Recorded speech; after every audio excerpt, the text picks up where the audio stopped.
অবুঝ বাচ্চাগুলো হাত ধরে নিয়ে একটা দেয়ালে তার বাবার একা ছবি দেখে, এটা আমার বাবা কি আর আসবে? এই শিশুদেরকে জবাব দেওয়ার মতো কোনো ভাষা আমাদের বুকে টুটে ছিল না, আমরা স্তব্ধ হয়ে গিয়েছি। আজ আমি তাদের পক্ষে দাঁড়িয়েছি এইখানে, যে বোনটির বুক থেকে তার স্বামীকে উধাও করা হয়েছে, আমার সেই বোনটি, আমার মজলুম বোনটির পক্ষে আমি এখানে দাঁড়িয়েছি। যে কচি সন্তানগুলোকে এতিম করা হয়েছে, আমি সেই এতিম অবুঝদের পক্ষে এখানে দাঁড়িয়েছি।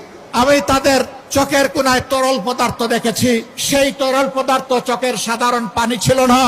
তাদের আপনজন প্রিয়জন হারানো যে মানুষগুলো দুনিয়া থেকে চলে গিয়েছে, তাদের রক্তের ফোঁটা আমি চোখের কোনায় দেখতে পেয়েছিলাম।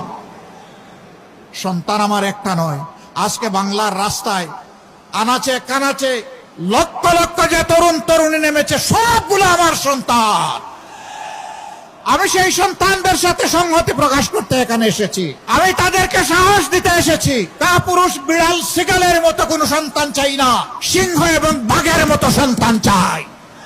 কালো হাত আর যদি সামনে বাড়ানোর চেষ্টা করেন, আমরা গালে হাত দিয়ে বসতে পারবো না ভাই। পায়ে পাড়া দিয়ে মুখের উপর ঠোঁটের উপর ঘুষি মারবেন আর বলবো যে এবার কানটাও ছিঁড়ে নেন, এই কাজ হবে না।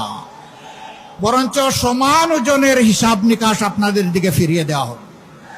যে দুঃখী মানুষগুলোর কথা বললাম, আজকে তাদের মুখে হাসি ফুটানোর জন্য নতুন লড়াই আমাদেরকে শুরু করতে হবে ইনশাআল্লাহ।